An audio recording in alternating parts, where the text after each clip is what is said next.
no es que tú seas impecable. Es que cuando hiciste algo mal, reconozca y diga, hey, ¿sabes qué, Seba? Te pido perdón, me equivoqué con esto. Te discipliné mal. Y ser honestos. Porque los niños, los adolescentes son muy justicieros. Lo peor que puede hacer a un niño es decir una cosa y hacer otra.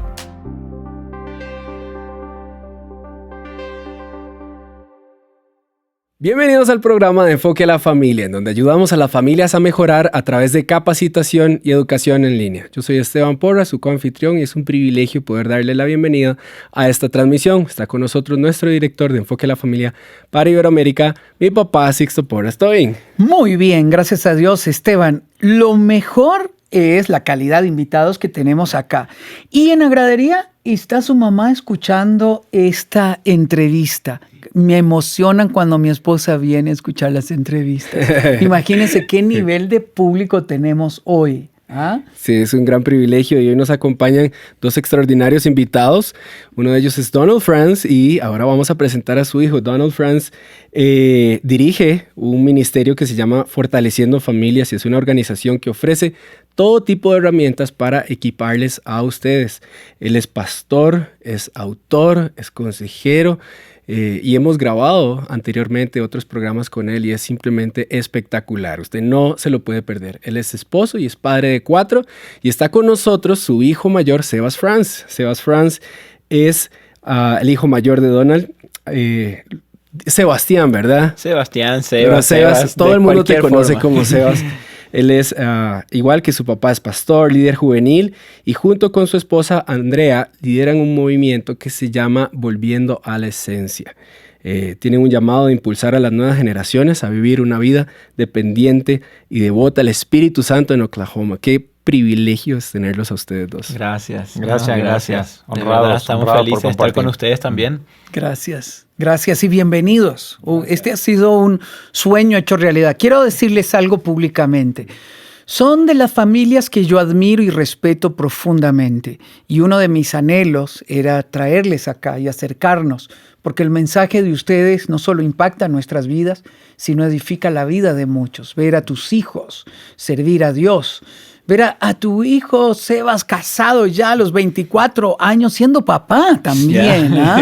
Siendo papá. Siendo abuelo yo. Siendo abuelo vos.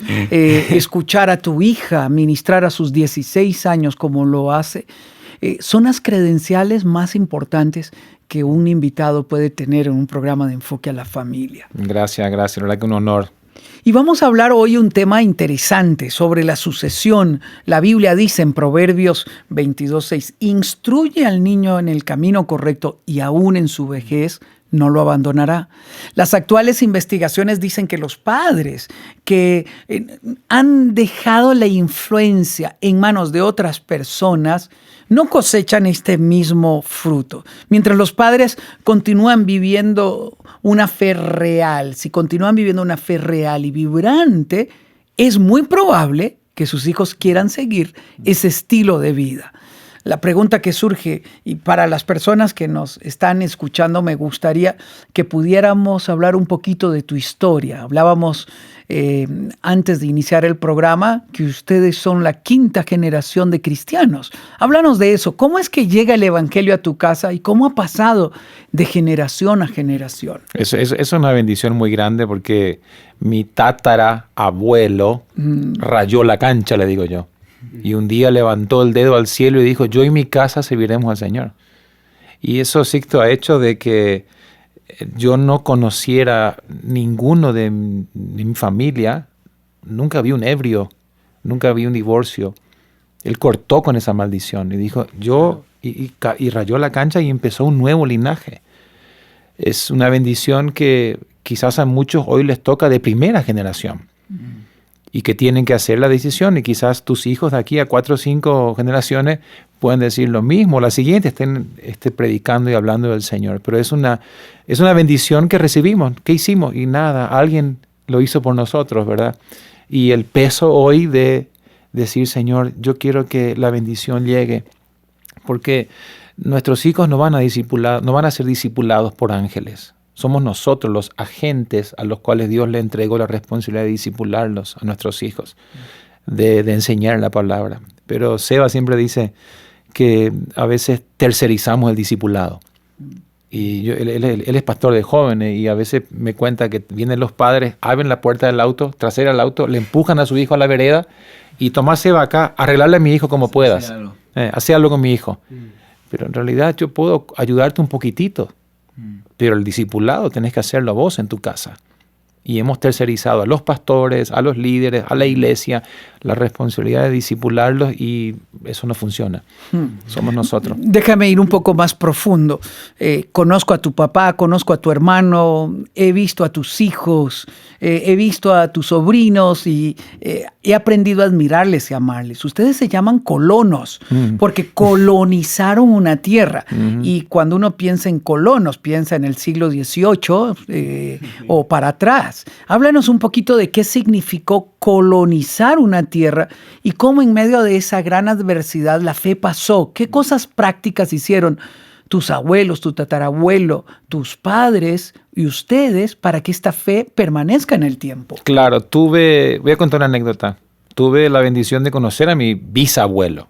Él vivió hasta los 94 años y siempre era tradicional sábado de tarde ir a visitarlos a su casa. Con papá y íbamos todos, la familia se juntaba ahí. Y él tenía un viejo violín, que había traído de Alemania cuando vino. Estoy hablando del año 1910. Y él tocaba ese violín. Y siempre tocaba la misma canción, el himno Cuán grande es Él. Y él agarraba el himno y tocaba, así, y tocaba, ¿verdad? Y lloraba. Y lloraba y lloraba. Y de repente él bajaba el violín así. ¿Y por qué lloras, abuelo? Y él siempre decía, ¿será que tus hijos aún van a amar al Señor? Ese era su comentario, su preocupación, ¿verdad? Entonces es como que yo creo que yo soy el resultado de las oraciones de mi bisabuelo que oró por nosotros. Cada vez que pienso en eso no puedo dejar de emocionarme, porque si él pudiera ver a su, ¿qué sería? Su tataranieto serías vos, ¿verdad? Sí. Predicando, enseñando, estaría saltando en una pata el hombre, ¿verdad? Celebrando porque él oró por eso. Ver a sus generaciones que siguen comprometidas con el Señor. Y bueno, como dijiste bien, llegaron a un lugar donde no había nada, era selva. Y acá hay otra historia maravillosa, porque ellos llegan a aquel lugar y entonces vienen misioneros, incluso de Estados Unidos, que dejan su país para irse a Brasil en el medio de la selva. Y esos misioneros cruzan al Paraguay y le alcanzan a mi familia. Es una historia, cómo Dios va. Y yo me imagino muchas veces en ese misionero que dejó su familia acá en Estados Unidos cuando él fue para allá. La familia le dice, pero estás loco, te van a comer los indios en Paraguay. No, yo voy porque allá hay gente que necesita de Cristo. Y ese misionero cruzó, de apellido Mayer, cruza el mundo para meterse en una selva donde iba a encontrarle a mi familia y a mí. Y yo hoy estoy gracias a ese misionero, ¿verdad? Y después sus hijos y sus nietos creciendo ahí, su familia se estableció allí, fueron mis mejores amigos, los nietos serían los bisnietos de ese señor, que también crecieron ahí en Paraguay. Y me recuerdo que los hijos serían los bisnietos de ese señor, eran los hijos de mi pastor. Y cuando éramos adolescentes, 12, 13, jugábamos 14, cualquier cosa menos pastores, vamos a hacer, decíamos. Así, cualquier cosa. Y tú sabes qué, hoy los tres somos pastores. Como el sentido del humor de Dios, ¿verdad? Sí. Hoy los tres estamos dedicados al ministerio. Totalmente. Dios nos agarró por ese lado. Así que bueno, gracias al Señor por eso. A mí me hace pensar cuando veo a los hijos y estar junto con sus padres y llevar adelante algún legado ministerial o la fe que sus padres han profesado por mucho tiempo. La quinta generación. Eso es importante. Yo recuerdo cuando estaba en el colegio y veía a algunos de mis compañeros hacer algo malo y recuerdo un compañero particular que me decía, vea que usted es hijo de Sixto Porras. No. Y me señalaba así. Y él pensaba que lo estaba diciendo como que yo sentía un peso. O casi como si fuera esa es su maldición. Pero yo le respondí esa vez a mi amigo, varias veces me decía eso. Yo le decía, es un privilegio. Es un privilegio. Entonces yo te pregunto hoy a vos, Sebas, ¿de qué forma esa herencia espiritual te ha influido como hombre? Y el hecho de que seas la quinta generación, ¿qué sentís al respecto? Yo creo que, como veníamos hablando, una de las cosas que siempre doy gracias a Dios es poder ser la quinta generación, siendo que yo no hice nada. Fue gracia de Dios. Pero lo que más, siempre cuando pienso en una herencia espiritual, lo que más doy gracias a Dios y veo es que en mi familia, no solo por ejemplo en mi papá o en mi mamá, sino en mis abuelos, en mis tíos, yo veía que vivían lo que decían. O sea, yo veía que tenían una historia con Dios. Entonces, es como que siempre eso me llamó a mí la atención, como Dios era parte de su vida y cómo tenían una historia con el Señor. Y yo creo que cuando nosotros leemos, por ejemplo, el Antiguo Testamento, Dios constantemente estaba recordándole al pueblo, hey, repitan esto a sus hijos. Cuéntenles lo que yo hice por ustedes cuando abrí el Mar Rojo. Cuéntenles la historia. Y yo creo que una de las cosas que a mí impactó cuando yo tenía 14, 15 años es que yo veía, por ejemplo, en vos, en mi papá o en mi mamá, o en mi abuelo, en mi oma, que es mi abuelita, yo veía que ella tenía una historia con Dios, que Dios había hecho en su vida cosas grandes, cosas especiales. Y yo decía, bueno, si el Señor hizo esto por mis padres, si el Señor usó así a mi papá o a mi abuela o a mi tío, yo quiero lo mismo para mí. Yo creo que el error que podemos cometer es cuando queremos pasar una religión, vamos a decirle, sin una historia. Cuando queremos contarle y transmitir una idea a nuestros hijos sin que ellos vean una experiencia previa en los padres. Wow. Hablaba con uno de los sociólogos de acá. Él hace estudios sobre la familia y consulta a sociólogos cristianos y estudios hechos por entidades seculares. Y estábamos mi papá y yo aprendiendo sobre este tema y mencionó a dos intelectuales que trabajaron, uno haciendo un estudio de 40 años, ¿Qué es lo más efectivo para transmitir la fe a la siguiente generación? Y son entidades seculares, son estudios que no es hecho por agencias cristianas. Son personas que tienen presupuestos muy grandes para descubrir a nivel general de Estados Unidos qué es la respuesta a cierta pregunta. Christian Smith y Bernstein enseñan que la mayor influencia que un niño joven tiene para adoptar la fe no es la escuela dominical, no son los campamentos o la iglesia. Como ahora estabas diciendo, que un papá llega y empuja y dice, Sebas, arregla a mi hijo. Fix it.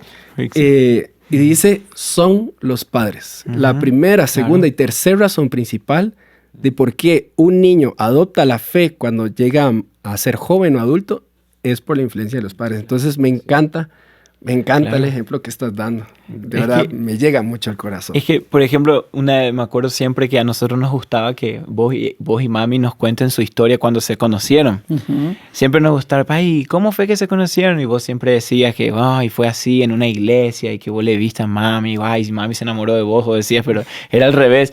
Pero a nosotros nos gustaba escuchar la historia, porque sabíamos que era un hecho que pasó, algo que vivieron. Y yo creo que en la fe fue lo mismo. Que yo vi que mi papá, por ejemplo, vos contabas de pequeñito que tuviste una experiencia con Dios. Y yo decía, bueno, es algo que pasó, es algo que vivió, es algo que Dios hizo en él, en mi mamá. Y yo quiero lo mismo para mí, para mi familia algún día. Uno de los retos que vive todo padre es ver a sus hijos caminar para Dios. Y ustedes lo están viendo. Vos estás viendo a tus hijos caminar para Dios, servir a Dios desde temprano. Y digamos que estamos frente a un padre que trajo a su hijo. Y dice, aquí viene, lo traigo aquí a la iglesia, casi amarrado. Pero yo quiero que él ame a Dios. ¿Qué es lo primero que debe de hacer? Amar tú.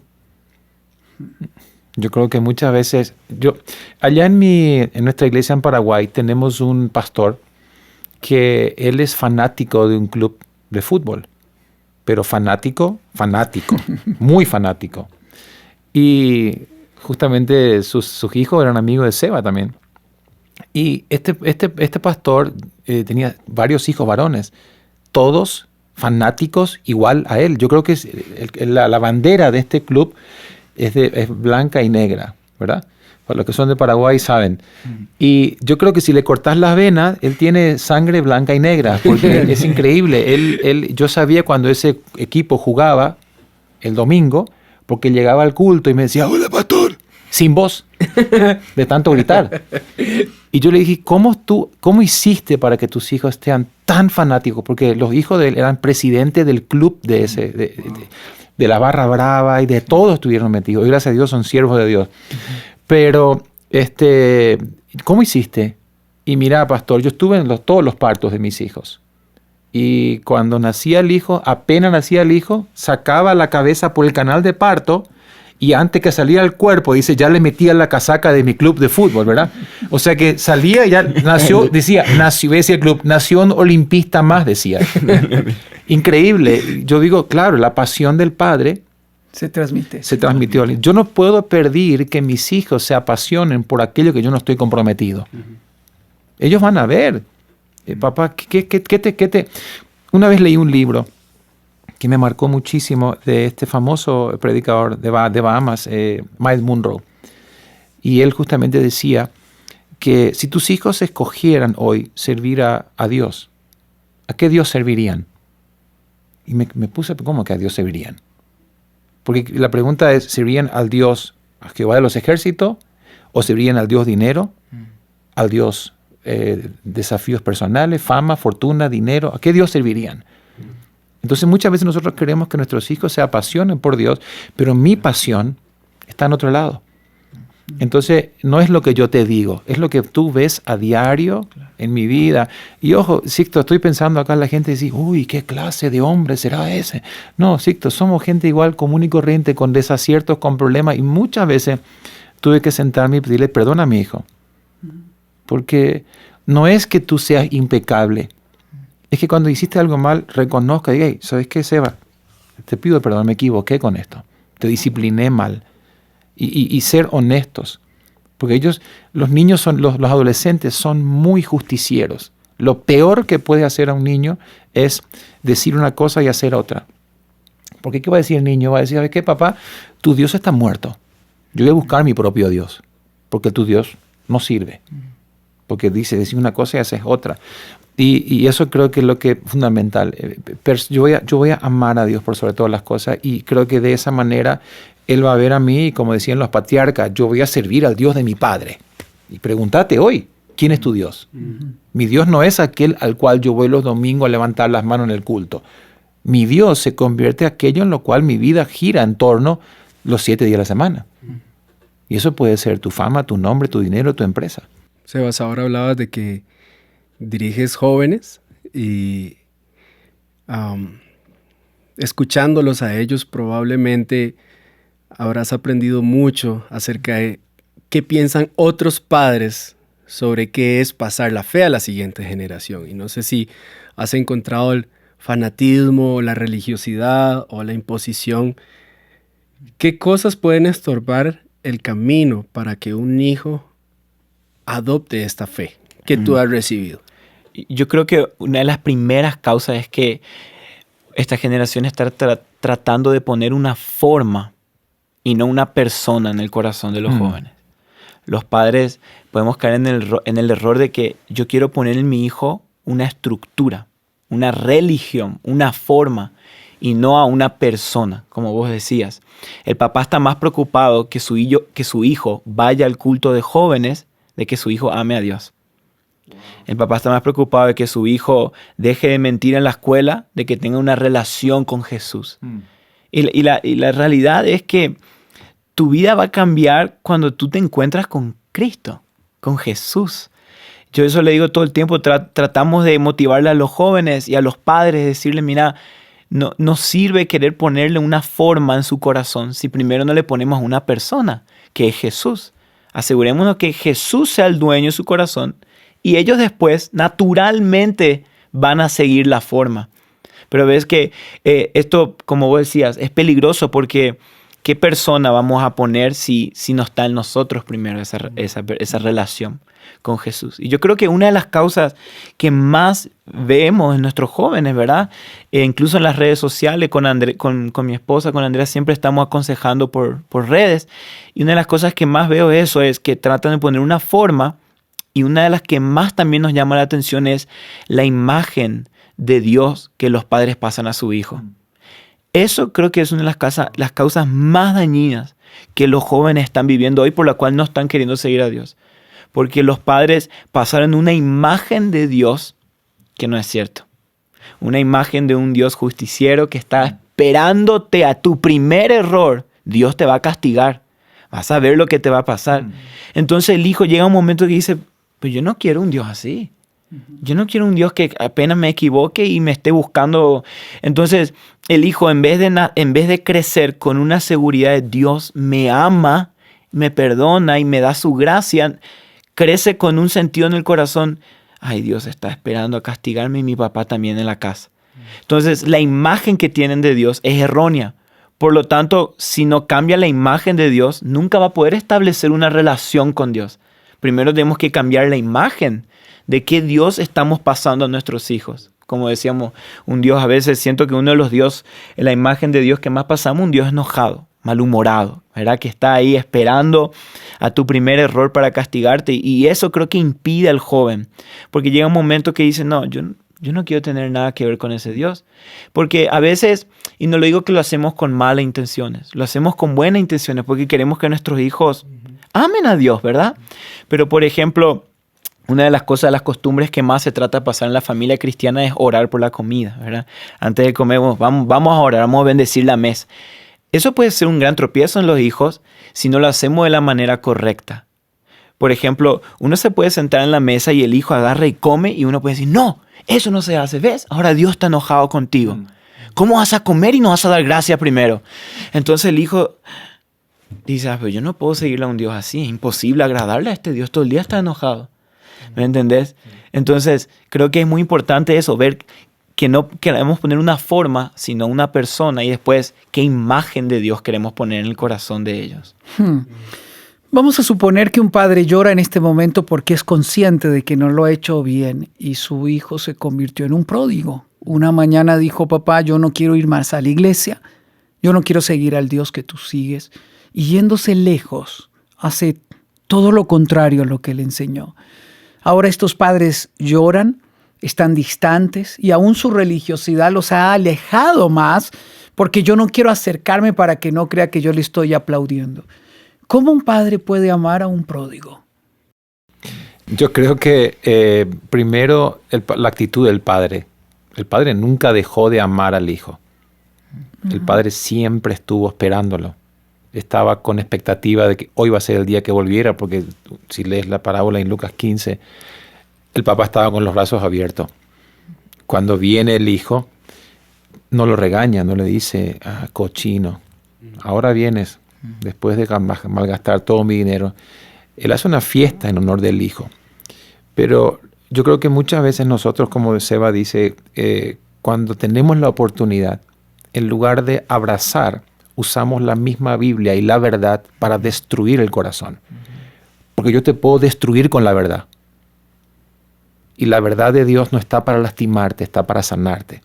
Él ya sabe que él está mal. Él ya sabe que está en pecado.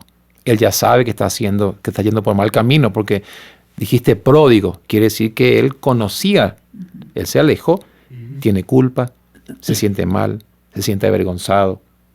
Lastimosamente le tienta más quizá en este momento las cosas del mundo y la balanza se inclinó momentáneamente para ese lado. Entonces cada vez que yo lo hablo, en lugar de acercarlo con lazos de amor, lo condeno, lo juzgo y ¿qué hago? Lo estoy empujando. Entonces, si tenés esta situación, bueno, amarlo como dijimos el otro día, amarlo con dolor. En este momento y a veces yo pienso, y quiero decir algo muy importante acá, Sixto, porque muchos padres, tener un hijo pródigo es una gran culpa y vergüenza. Porque la gente se pregunta, ¿qué hice? ¿Cómo puede ser? Yo le di todo. ¿Por qué me hizo esto? ¿Dónde está? Y uno piensa así, uno se siente mal, se siente avergonzado, se siente culpable. Y cada vez que me encuentro con padres que lloran por esta situación, porque incluso es el secreto mejor guardado. No lo digas a nadie porque tenemos mucha pena, ¿verdad? Yo pienso en Adán y Eva. Adán tuvo al mejor padre del mundo y tomó una mala decisión, que hasta hoy la estamos pagando. ¿Quién no tuviera que tener como un padre como Adán lo tuvo, verdad? Y a pesar de ello decidió mal. ¿Qué quiere decir esto? Yo puedo influenciar en tu vida hasta el 99%, enseñándote, modelando a Cristo, dándote palabra, mostrando todo. Pero hay 1% que se llama libertad, libre elección, libre albedrío. Y muchas veces hay muchos jóvenes, algunos eligen por el camino corto y otros por el camino largo. ¿Y qué voy a hacer? No puedo hacer nada. Si tú escoges, quiero que sepas, estas son las consecuencias. Yo no te echo de la casa, tú te vas, porque acá tienes un lugar. Y entonces voy a seguir amándote, orando por ti, no reprochando, porque lo último que necesita un hijo pródigo es condenación. Entonces tú puedes plantar tu punto de vista bien claro y decir, te amo. Tú sabes que no estoy de acuerdo contigo, pero te amo. Tú eres mi hijo amado. Y yo sé que... Y profetizar. Profetizar. Dios te trajo al mundo para grandes cosas, ¿eh? Tú serás un tremendo siervo de Dios. El mejor esposo, el mejor padre.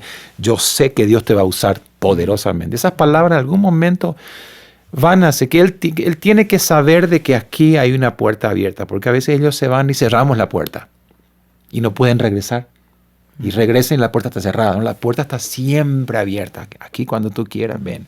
Aquí está papá con los brazos abiertos. Qué lindo, Wow. qué bueno. Déjame, Sebas, llevarte a este escenario que he visto en algunos momentos. He visto a hijos con padres que se pelearon, los papás los expulsaron de la casa, no te quiero. ¿Puede ser un embarazo?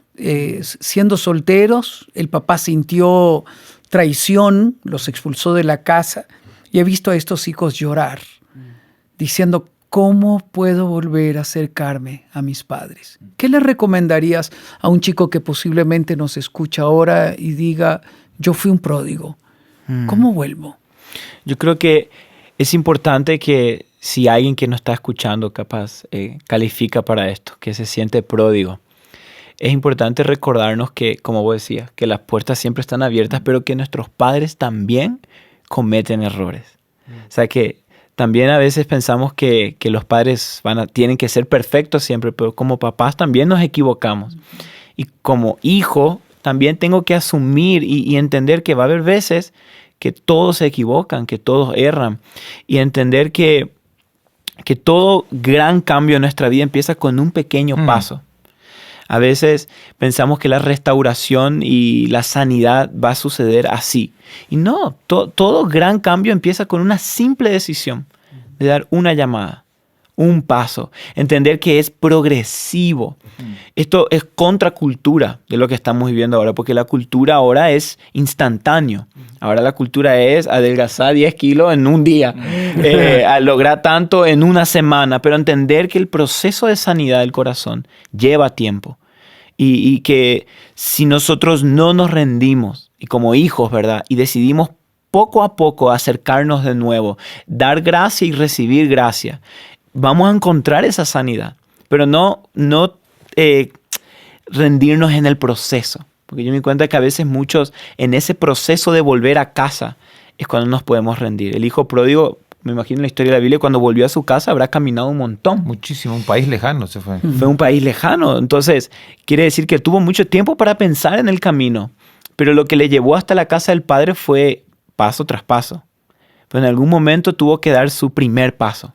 Y ese primer paso a veces es el más difícil, el primero que tenés que dar. Pero yo quiero animar que si uno es constante, uno encuentra la sanidad. ¿Cómo te enseñaron tus papás la fe? ¿Cómo fueron intencionales? Para ahora mi papá estaba diciendo, hay papás que eventualmente o no fueron conscientes de la marca que estaban dejando en sus hijos. Y me gustaría escucharte cómo tu papá y tu mamá fueron intencionales en modelarte la fe. Bueno, yo creo que lo primero es que dije hoy que yo veía que vivían lo que me enseñaban.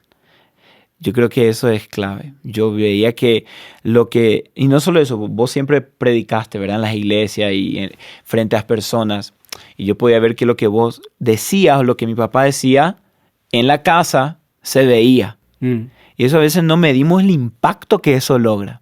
Porque yo también pienso de esta manera. Nosotros queremos que nuestros hijos amen a Dios, pero es muy importante que nosotros como padres amemos a nuestros hijos. Porque ¿cómo vamos a empujarle a una relación amorosa con Dios si papá e hijo no tienen relación amorosa? Entonces creo que eso es clave si nosotros queremos que nuestras futuras generaciones sirvan. Vamos a enfocarnos en que amen a Dios. Pero ¿qué tal también si nos enfocamos en que yo ame a mi hijo? En que yo pase tiempo con él. En que yo le dedique... Porque capaz el hijo tuvo ponerle al mejor de los pastores en su casa, el evangelista más grande que existió, escribió bestseller en todo el mundo y lo discipuló, vamos a decirlo teológicamente, imposible mejor. Pero la relación de amor de padre e hijo no fue al mismo nivel. Y lastimosamente el hijo va a ver más eso que lo que le quiso enseñar. Y yo creo que eso fue una de las cosas que yo vi siempre, que yo recibía ese amor con mis hermanos y que yo veía un común estilo de vida. En la iglesia y en la casa, en todos lados se veía lo mismo. Yo creo que eso a mí personalmente me influenció un montón. Yo diría que quiero contar una historia.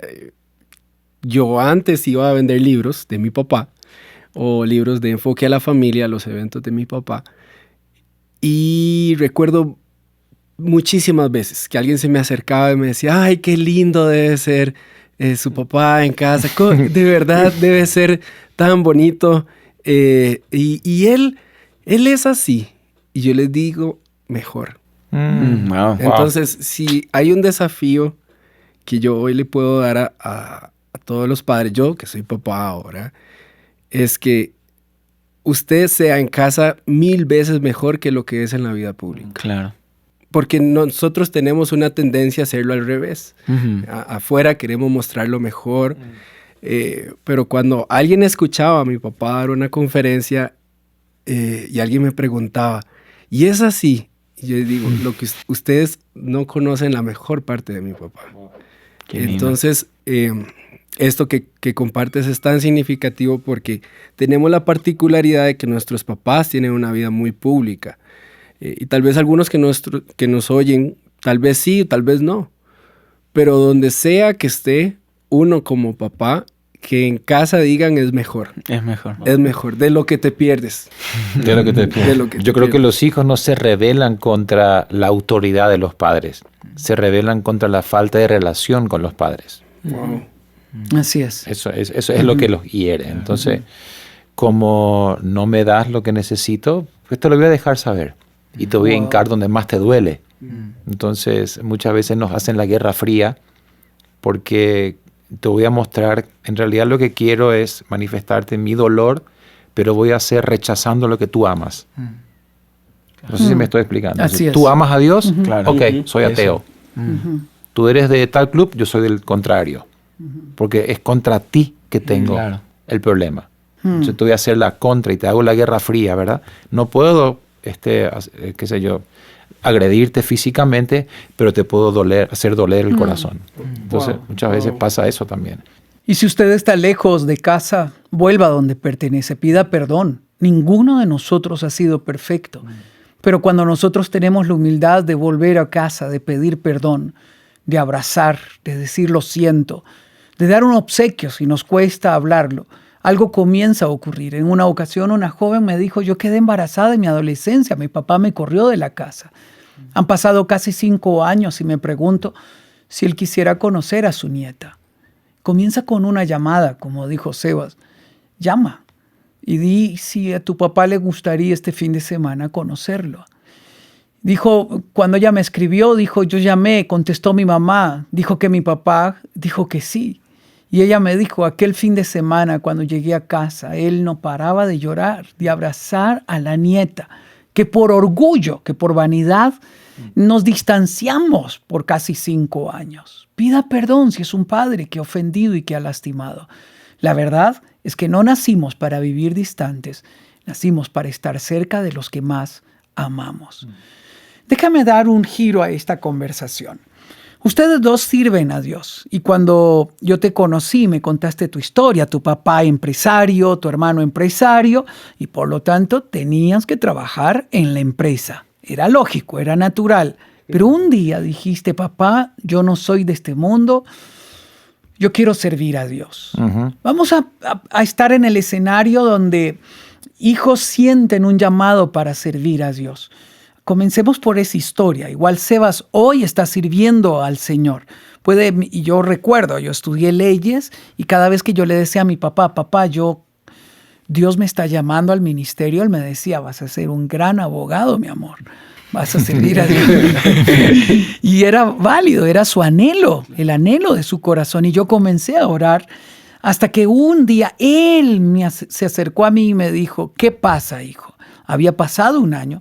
Yo le dije, papá, mi corazón está igual. Yo quiero servir a Dios. Y él lloró y me dijo, hijo, si de todo lo que Dios nos ha dado nos pide tu carrera, es lo mínimo que podemos darle.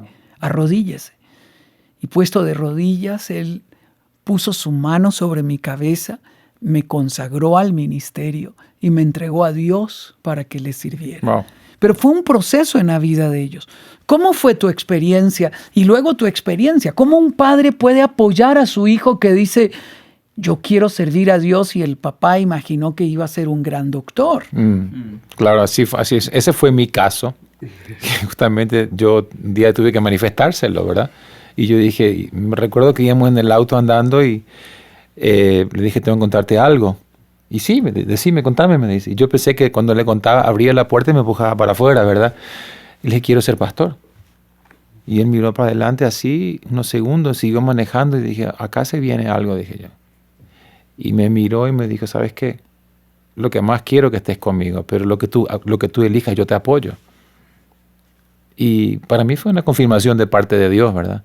Ese día cuando sentí vamos, estoy contigo, ¿verdad?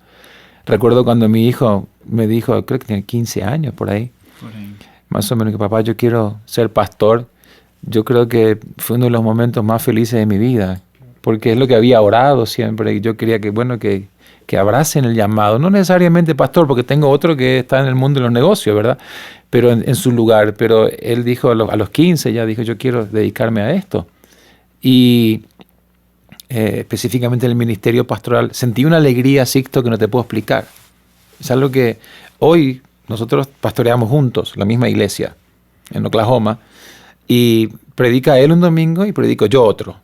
Y así nos turnamos, ¿verdad? Y él cuando predica así, yo me quedo mirando así, digo, Señor, ¿cómo voy a predicar yo después de esto, el otro domingo, verdad? Porque me quedo tan maravillado y creo que no hay cosa más bella que ver a tus hijos siendo usados por Dios.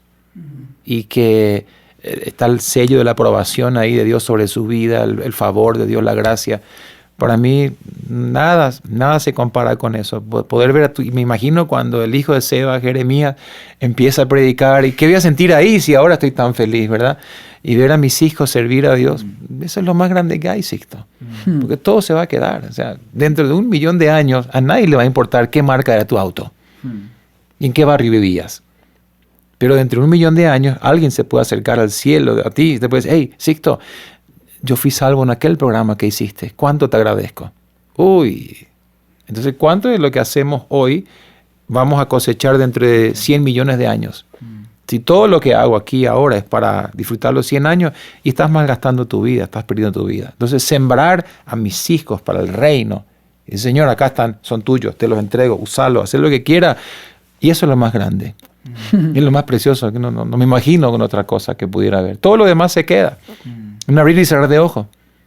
Se acabó. Entonces, hoy, hace muchos años escribí una definición de éxito. No sé dónde me inspiré en esta definición. Quizás algo leí, no recuerdo dónde.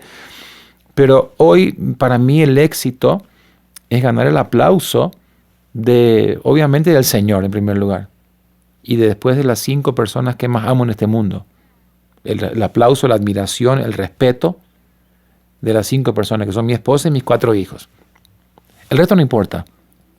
Lo que diga el mundo, eso no interesa. Pero que tu esposa pueda decir, tus hijos, quiero ser como vos, papá, uy, eso no se paga con nada. Cuando empezamos a grabar hoy, y Esteban dijo, y acá el director de Enfoque a la Familia, mi papá, Sixto Porra, se le salió el pecho así, parece que se... A mí me emocionó eso, de verdad te cuento. Yo ahí ya quise llorar, porque me emocionó saber de que un hijo admira a su padre. Eso no tiene, no sé, ¿qué más querés? El aplauso, porque es terrible sería que tú te vayas y Sixto Porra, presidentes y embajador y no sé dónde, y le reciben y llega a la casa y, ya llegaste, viejo. Eso sería terrible. Ser aplaudido afuera, porque hoy pasa. Hay hombres que son aplaudidos afuera y deshonrados en su casa. ¿De qué te sirve? Eso no es riqueza, eso es pobreza. Yo creo que la riqueza más grande es llegar a casa, ¡ay, papi vino!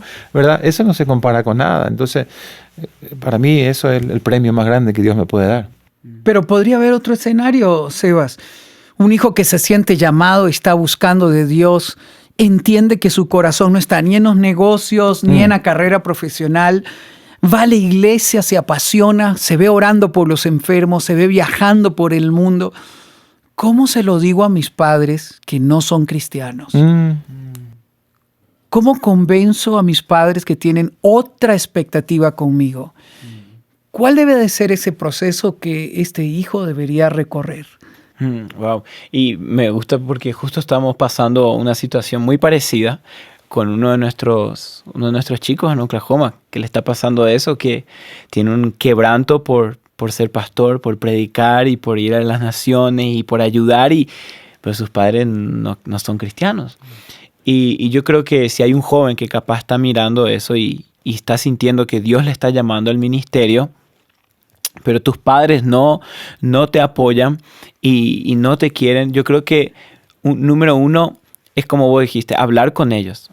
De plano, sacarle tu corazón y abrirles, mira, esto es lo que yo quiero, esto es lo que me apasiona, con respeto, con honra, ¿verdad? Por eso es el número uno, yo creo que es importante, aunque tus padres no estén de acuerdo, honrarle a los padres. Porque a veces dicen, no, pero ellos no son cristianos, así que deja nomás, no lo voy a decir. No, honralos aunque no tengan la misma fe que vos. Porque a veces queremos saltarnos ese paso, pero la honra es un principio. Y después entender que aún si, después de explicárselo y quererlos honrarles, entender que la Biblia habla de esto, que va a haber sacrificios que vamos a tener que tomar por el reino de los cielos. Donde Jesús explícitamente habló de todo aquel que deje casa, padre, hermanos, tierra, por mi causa, dijo, va a ser mayormente recompensado. Entender que hay veces que vamos a tener que pasar por sacrificios en esta tierra, donde en el reino de los cielos vamos a entender el porqué. Y entender que, como Jesús dijo, aquel que no odia a sus padres y a su hermano en el sentido de amar más a Dios, no puede seguirme. En el sentido de que seguir a Jesús cuesta. Es gratis, pero te va a costar todo. A veces también podemos caer en el error, yo digo, de que seguir a Jesús es una vida de que no, Jesús se te acopla a tu vida y tú sigues tu vida normal. Uy. Y Él viene contigo donde vos vas. Pero hay veces que seguir a Cristo es morir a uno mismo. Y a veces que conozco gente, familia que tuvo que sacrificar familias, países, misioneros que tuvieron que dejar completo por un llamado que Dios puso en sus corazones. Pero entender que si Dios realmente puso en vos un llamado a su ministerio, orar que Dios haga entender a los padres de una manera sobrenatural que eso es lo que vos querés hacer. No olvidarnos también el poder de la oración, que en la oración puede cambiar corazones. Y empezar a orar por tu papá y por tu mamá y decirle, Padre, yo te pido que tú le muestres lo que vos me mostraste a mí. Que para Dios no hay nada imposible. Así es. Donald, si pudieras regresar al pasado y verte joven, como Sebas, empezando la vida de familia, la vida ministerial, ¿qué consejo le darías? Pero quiero que lo pienses como si estuvieras hablando a mi generación. ¿Qué consejo daría a mi hijo? Si vos regresaras y te hablaras a ti mismo. Oh, ok. Yo creo que una de las cosas que siempre me reproché, mi esposa, gracias a Dios, me dio una mujer muy sabia. Yo recuerdo cuando llegamos a Paraguay, a establecer iglesias, empecé a trabajar como un loco, pero era un loco. Yo no había radio ni canal de televisión que no visitaba. De un canal iba a otra radio, así, en la ciudad y por otros lugares, ¿verdad? A la tarde me iba a los colegios a dar charlas, a la noche conferencias, grupos pequeños, y después de como de 7 años más o menos de esa vida alocada, mi esposa un día tenemos que hablar, me dice. Cuando tu esposa te dice, tenemos que hablar, eso es grande. Y me dijo, yo te admiro, me dijo. Yo te admiro. Si vos seguís así, yo estoy seguro que vas a ganar el país para Cristo. Porque realmente estás apasionado por lo que haces y me gusta tanto verte así. Pero quiero advertirte, quizás vas a perder tu familia en el intento. Así, literal palabra de ella. Y yo me quedé así como, uy, eso fue un trago muy duro y tuve que reconsiderar mi vida, mi agenda. Recuerdo que debido a eso salí con mis hijos, me sentía tan mal porque es cierto, no me había dado cuenta. Salimos como 2 meses, salimos de la ciudad, nos fuimos, salimos del país, desaparecimos y me concentré en mis hijos. Por primera vez, ¿verdad? ¿Qué le diría? Tener cuidado porque tu primer discípulo es tu esposa. Wow. Y tus hijos. De nada te sirve que ganes el mundo y tus hijos se pierdan. Uh-huh. Yo creo que concentraría mucho más. Nosotros en casa, desde que Seba recordará esto, siempre tuvimos momentos devocionales como familia. Nos juntábamos y tú sabes cómo es, ¿verdad? Que uno va para allá, otro para allá, a la escuela, no, vamos a leer la Biblia. Y a veces es un rito, ¿verdad? No, tenemos que orar, leer la Biblia y un versículo y no podemos salir sin orar. Y siempre tratamos de hacerlo. Pero hoy tengo a uno todavía en casa, uno chiquitito, tiene 11 años. Y me he propuesto con él algo que no pude lograr con Seba porque mi agenda estaba equivocado, reconozco. Él está vivo de milagro. Y le dije a él hace ya un tiempo atrás, vamos a leer la Biblia tú y yo solos, juntos, completa, etapa a etapa. Y nos sentamos todos los días, a veces nos salta porque vamos a la iglesia el domingo y no hacemos, pero antes de empezar la escuela, leemos un capítulo. Sixto, es increíble cómo Dios nos habla en esos momentos. Incluso a veces los capítulos que parecen aburridos, aunque la Biblia no es aburrida, pero viste que hay listas de nombres y de todo. Y el otro día leímos uno de esos capítulos y me dijo, ¿qué te pareció la lectura de hoy? Y mira, papá, yo creo que Dios es muy detallista, me dice. Eso aprendió, ¿verdad? Y él se quedó impactado con eso. El otro día leíamos de cómo el rey Saúl fue desechado por Dios, ¿verdad? Y él quedó tan consternado, papá, pero Dios le desechó a Saúl. Y él como que está viviendo las historias. Y yo me di cuenta que fallé con los otros 3. Si bien teníamos momentos devocionales, pero yo enseñaba acerca del discipulado, pero pocos padres se sientan a decir, bueno, sistemáticamente la vamos a leer completa. ¿Entiendes? Y tendríamos que hacerlo. Y creo que el problema está en que hemos tercerizado el discipulado, como dijimos recién.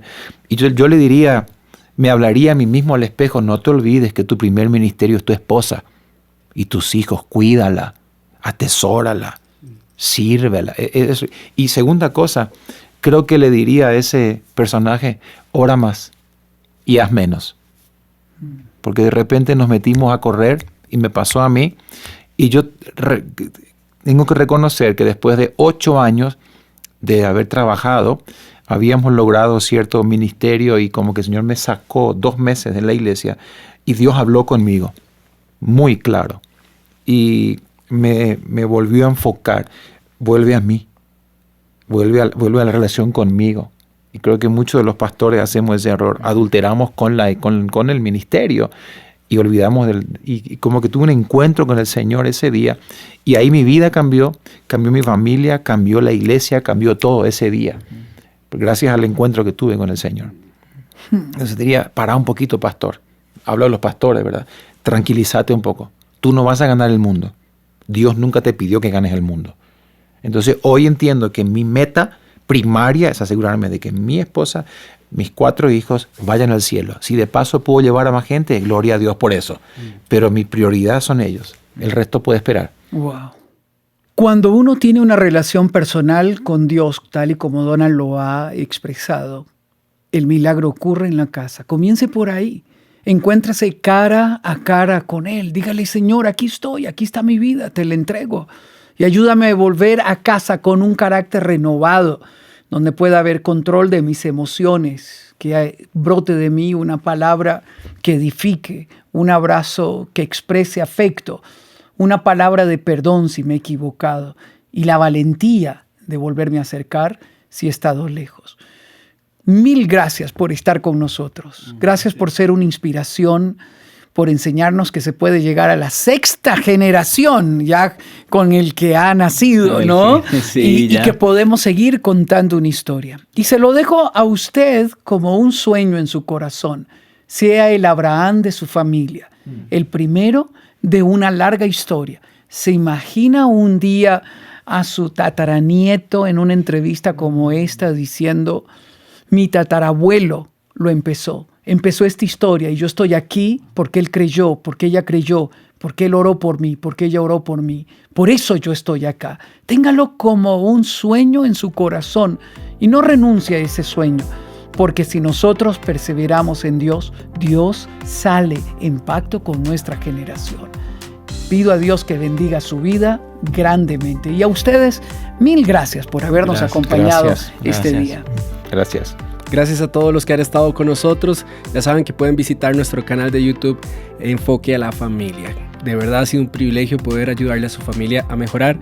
Se despide Esteban Porras. A nombre de Sixto Porras y todo el equipo le damos las gracias por haber estado acá.